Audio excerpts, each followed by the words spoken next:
այստեղ։ Ու դա են կամերաներին։ Մենք կզրուցենք հաղթանակ կուսակցության առաջնորդ Վիկտոր Մնացականյանի հետ։ Պարոն Մնացականյան, նախ գործընկերային այս դրվագի մասին եկել եք մասնակցում եք ՀԱԿ-ի համագումարին, առհասարակ ընդդիմադիր շրջանակները ինչ հույսեր պիտի ունենան սպասվող ընտրություններում եւ դուք ինչ եք կանխատեսում ուր է տանելու մեզ այս քաղաքական process-ը։ Քաղաքական process-ը ընտրության մասին է, խոսքը թե նախընտրական։ Նաեւ նախընտրական։ Դա ինքն բարդ է իրականում, որտեվ ընտրությունը որոշում է մի օր, նախընտրականը հաշվի առնելով, որ օր-օրի ինչքան բան է փոխվում, զարգացումներ են ունենում, բայց մեր բոլորիս պարտականությունն է եւ պարտքը ընդհանրապես տրամադրվածն է պոզիտիվ, միանշանակ, որովհետեւ ես իրականում թե որպես քաղաքական գործիչ, թե նաև պետական ապարատի չաշխատական գործ ունեցող, թե նաև մասնագիտությամբ իրավաբան կարող եմ ասել, որ ես հավատում եմ ընտրությունների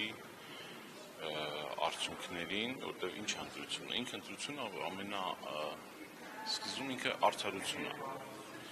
ինքը էմոցիաներով մարդիկ գալիս են ակնկալելով արդարություն, եւ ես կարծում եմ, որ հունիսի 7-ին հայ ժողովուրդը, նաև Հայաստանի Հանրապետությունը վերջնականապես կունենա այդ հաղթանակը, միանշանակ, որովհետև այլ կերպ հնարավոր չէ, որտեղ իրոք սա շատ են կրկում այդ բառը, բայց իրոք սա գոյաբանական հարց է։ Սա ընդհանուր մեր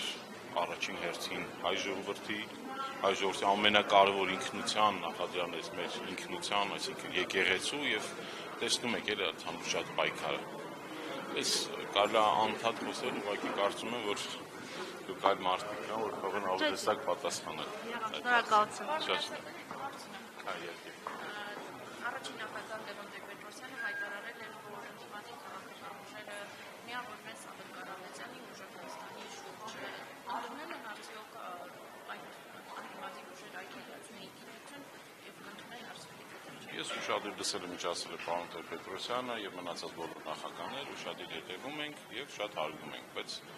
կոնկրետ ես կարող պատասխանել մեր կուսակցության անունից, հաղթանակ կուսակցության անունից, մենք որևէ որոշում չունենք։ Մենք ընդհանուր պաշտպանում ենք բոլոր քաղաքական օպոզիցիոն քաղաքական կուսակցություններին, բայց քանի որ հաղթանակ կուսակցությունը հիմնականում ավելի շատ վերաձևակերպել ավելի շատ քաղաքային ընտրությունների համար եւ գիտեք մեր թիմը քաղաքային խնդիրներով զբաղվում է, ինչ կատարում է Երևանում, դուք հիմա հասկանում եք, հետեւաբար կարելի է նաեւ բոլոր մնացած փոքր քաղաքներին եւ գյուղերին անդրադառնալ։ Մենք պատրաստ ենք բոլոր քաղաքական կուսակցություններին ընդդիմադիր, երբ որ կսկսեն գրվել արդեն ծրագրերը, որպեսզի լինեն ավելի գրագետ եւ ավելի ժամանակակից եւ ավելի ընդհանուր հետագա ապագայի քաղաքների համար, մենք պատրաստ ենք բոլոր կուսակցություններին որպես քաղաքական պլանավորման չորթի մասնագետներ տրամադրել այդ խորհրդատվությունը քաղաքային պլանավորման համար, որտեղ այս ինչ որ հիմա Երևանում կատարվում է, դա նաև սխալ քաղաքային պլանավորման պատճառ է։ Դա կլինի ծառերը, դա կլինի այդ փոսալոցումները, չգիտեմ, ասֆալտը, կառուցապատումը, կարմիր գծերը, որտեղ դրանք իրականում քաղաքային պլանավորման հարցեր են, իսկ քաղաքապետարանի աշխատանքը ժամանակ անցել է, որ քաղաքային իշխանությունները պետք է լինեն քաղաքական կուսակցություններ կամ քաղաքական լիդերներ։ Հետո ստեղծվեցին, որ լինեն, չգիտեմ, մենեջերներ, բայց իրականում հավատացած եղեք, այն քաղաքներն են հիմա աշխարհում հաջողված, որոնք քաղաքապետերը ավելի շատ ուրբանիստներ են, այսինքն քաղաքային պլանավորման եւ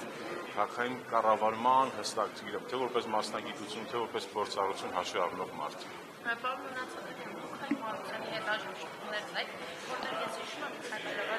որ Մարությանը իրական հարաբերություն ունենք եւ շատ ջեր եւ Հայկ Մարությանը եւս ցանկանում ենք հաջողություն։ Եվ հուսով եմ, որ Հայկ Մարությանն ու եւ համոզված եմ, որ հաջողվի կստացվի, որտեղ Հայկ Մարությանը շատ հայրենասեր է, Հայկ Մարությանը իրականում, գիտեք, եզակիներից է, որ Երևան քաղաքի ես կտրվածքով թույլ տվեք ասեմ, Երևանցի սիրում է Հայկ Մարությանը։ Եվ հենց դրա համար էլ, որ եթե հիշում եք այդ վերջում, որ վարչապետը որ կտան պոլերին, թե ասֆալտի քաղաքապետարանի դիմաց այդ չգիտեմ, վարչապետին ոչ գայել էր, որ սկսեցին այդ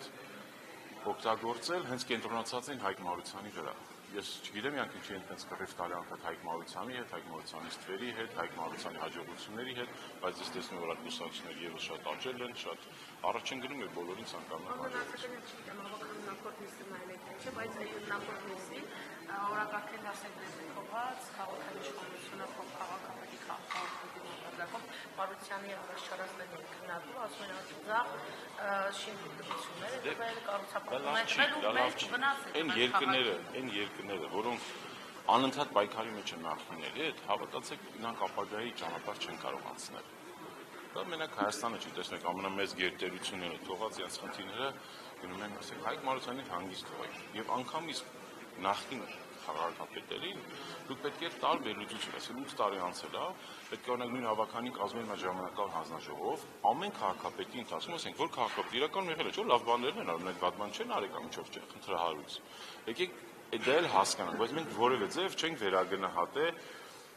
քաղաքապետանի աշխատանքը, բայց այդ ավականն ունից որ ասում եք, ես արդեն սկսել եմ չհետևել մենակ նրա համար, որովհետև ի սկզբանյա խնդիրը մեծ խնդիրը նրանում է, որ ինչի պետք է Երևանի քաղաքապետը լինի նաև ավականու ղեկավար։ Այս սա է ամենը, եկեք սենց հարցեր ասենք քննարկենք, բայց դա չէ, դա նույնն է ոնց որ վարչապետը եւ ազգային ժողովի նախագահն նույնն է։ Շնորհակալություն, գնանք դուք հետ շնորհակ։